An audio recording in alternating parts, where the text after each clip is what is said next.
Masayang araw sa inyong lahat mga bata. Ang ating art project na gagawin ay ang fish paper craft.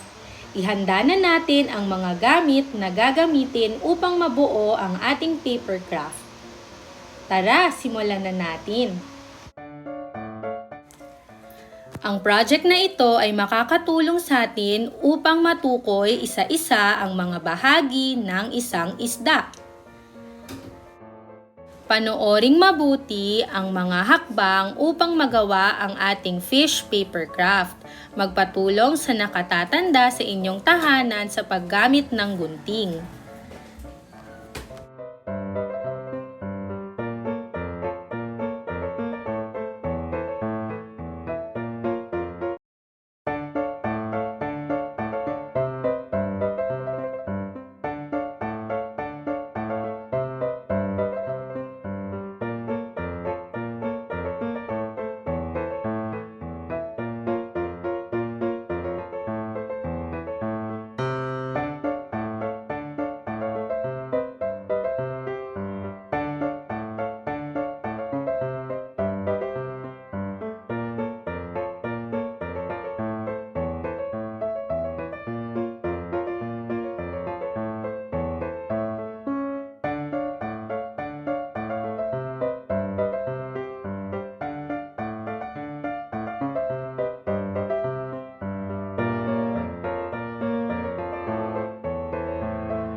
Maaari na nating isa-isahin ang mga bahagi ng isang isda.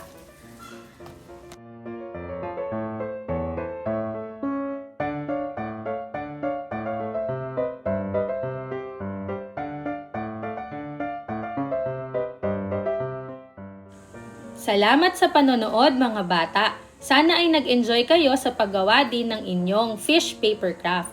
Hanggang sa susunod na art project. Bye!